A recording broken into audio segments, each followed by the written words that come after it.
कृषि विज्ञान केंद्र में बाहर की बच्चियां आती हैं पढ़ने के लिए, और मैं देख रहा हूं कि सभी ये वो लेके अब निकलेंगी, एक आप समूह के रूप से निकल रही हैं। इन बच्चियों को क्या क्या सुविधाएं और क्या क्या शिक्षा यहाँ से सीधी जिले से मिलती है आपके मार्गदर्शन से? ये हमारी कृषि महाविद्यालय रीवा की चौथे वर्ष की छात्राएं हैं, जिनका ये 7वां सेमेस्टर है, और ये ग्रामीण कृषि कार्य अनुभव के लिए सीधी जिले में आती हैं, जहाँ ये 6 महीने अपना अध्ययन कार्य करती हैं। इस 6 महीने के दौरान ये इनको 2 गांव अलॉट किए गए हैं, एक जोगीपुर और एक पडरा।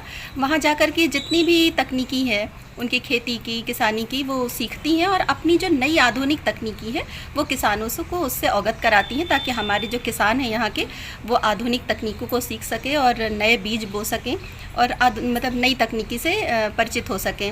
उसके साथ ही आज आप जैसे देख रहे हैं कि हमारी बच्चियाँ ये स्वच्छता ही सेवा कार्यक्रम के अंतर्गत ये रैली निकाल रही हैं। ये लगातार 15 अक्टूबर से ये कुछ ना कुछ कार्यक्रम कर रही हैं। इन्होंने अपने अपने गाँव में जाकर के स्कूलों में वहाँ के बच्चों को भी हाथ धोने की, कैसे हाथ धोने की तकनीकी होती है उसके बारे में उनको अवगत कराया है, और साथ ही प्लास्टिक का इस्तेमाल नहीं करना है उसके बारे में भी ये लोगों को जागरूक कर रही हैं। साथ ही ये जितने भी हमारे आसपास का परिसर है उसकी रोज़ ये स्वच्छता करती हैं, और जितने भी हमारे नालियाँ हैं या कुएँ हैं, तालाब हैं, उसके आसपास ब्लीचिंग पाउडर डालकर उसकी भी साफ़ सफाई का काम कर लोगों को ये जागरूक कर रही हैं। और आज उसी कार्यक्रम में ये रैली निकालने वाली हैं, ताकि जो हमारे यहाँ के ग्रामीण जन हैं वो इनसे कुछ सीख सकें और अपने आसपास के परिवेश को स्वच्छ रख सकें। तभी जब एक आदमी धीरे धीरे करके ऐसे जुड़ते जाएंगे लोग, तो ये हमारा कारवां भी आगे बढ़ते जाएगा, और जो ये स्वच्छता का जो हमारा मोदी जी का सपना है वो भी साकार हो सकेगा। और साथ ही हमारा जो है स्वच्छता से ही हमारा स्वास्थ्य भी जुड़ा है, तो हम सबका स्वास्थ्य भी अच्छा होगा। ये बच्चियाँ बाहर से आती हैं, रहने खाने की व्यवस्था आपके मार्गदर्शन में इनका क्या है, कैसी सुविधाएं हैं? कृषक भवन में ये बच्चियाँ 6 महीने के लिए रहती हैं, और वैसे तो देखा जाए तो बच्चियाँ बहुत दूर दूर से आई हैं। धार, खरगोन, खंडवा, ग्वालियर, सतना, शहडोल, रीवा, सीधी, काफ़ी ज़िलों से हमारे यहाँ बच्चियाँ आई हुई हैं, और ये सारी बच्चियाँ यहाँ 6 महीने के लिए रुकती हैं हमारे कृषक भवन में, और इनका खाना पीना ये स्वयं बेचारे बच्चियाँ बनाती हैं, और बाकी यहाँ पढ़ाई का इनका बच्चियों को कोई दिक्कत तकलीफ तो नहीं होती? ये बच्चियों से आप पूछ सकते हैं, वैसे तो इन्हें किसी भी प्रकार की दिक्कत नहीं होती है। और हमारे यहाँ जो बच्चियाँ हैं वो सिर्फ सीधी ज़िले में ही दी जाती हैं, क्योंकि हमारे यहाँ पे एक मैं हूँ और एक अमृता तिवारी मैडम है, तो चूँकि 2 महिलाएँ यहाँ पर हैं स्टाफ में, इसी वजह से बच्चियों को यहाँ भेजा जाता है। बाकी जो बच्चे हैं बॉयज़ हैं वो शहडोल या फिर सिंगरौली भेजे जाते हैं, पर बच्चियां चूँकि इनकी सुरक्षा भी हमारी जिम्मेदारी होती है, तो सुरक्षा के माध्यम से वो सीधी ही भेजते हैं। ठीक। कई जिलों से, मध्य प्रदेश के कम से कम नहीं तो 20 से 25 जिले की बच्चियां यहाँ पढ़ने आती हैं, और यहाँ इतनी सुरक्षित रहती हैं सीधी ज़िले में। कहीं न कहीं तरह तरह की घटनाएं सुनने को मिलता है, ये सारी चीज़ें। यहाँ बच्चियां मार्केट जाती होंगी, यहाँ आती है, उस विषय में आपका क्या कहना है? यहाँ लड़कियों की पूर्ण सुरक्षा हम लोग देखते हैं।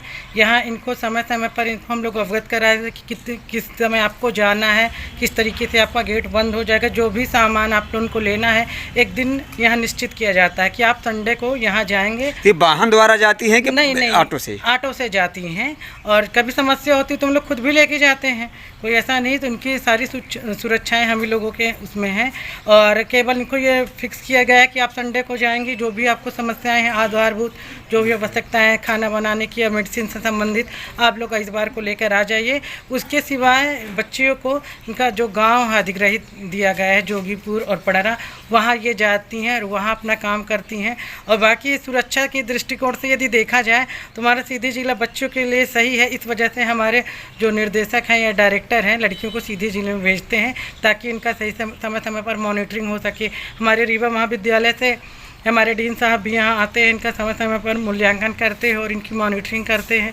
इसलिए सीधी जिले तो हमारे हिसाब से सही है बच्चियों के लिए। और कृषि विज्ञान केंद्र में आप कौन से प्रभार में हैं? सर, हम यहाँ कार्यक्रम सहायक के पद पर पदस्थ हैं, और हमारा यही मुख्य कार्य रहता है कि उन बच्चियों को जो भी कृषि से संबंधित नई तकनीकी है उनको अवगत कराएं, साथ ही साथ वो अपने अधिग्रहित ग्रामों में जाकर कृषकों को अवगत करा सकें कि ये चीज़ें हम लोगों को पता है और आप लोग इसके बारे में जानिए। ठीक।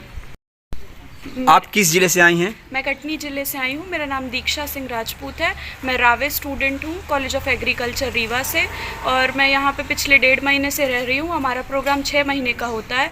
अभी तक मैंने बहुत सारी प्रैक्टिकल चीज़ें सीखी हैं हमारी कोर्स से रिलेटेड, जो हम अपने कॉलेज में नहीं सीख पाते हैं थ्योरी पार्ट के अंडर।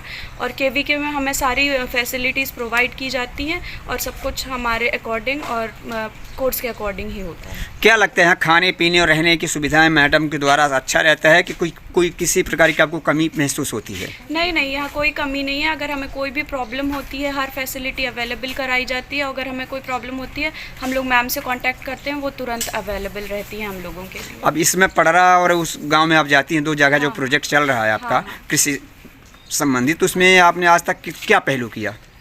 हम जाके किसानों को उनकी जो पुरानी तकनीक से वो खेती करते थे, तो हम उसमें उनको बताते हैं कि क्या क्या बदलाव किए जा सकते हैं, अपना सुझाव देते हैं उन्हें, और वो जो तकनीक कर रहे हैं उनके बारे में भी हम समझते हैं, उनको बताते हैं कैसा क्या कितना फर्टिलाइज़र का डोज देना है, उनकी सारी तकनीकों में इम्प्रूवमेंट लाते हैं हम लोग।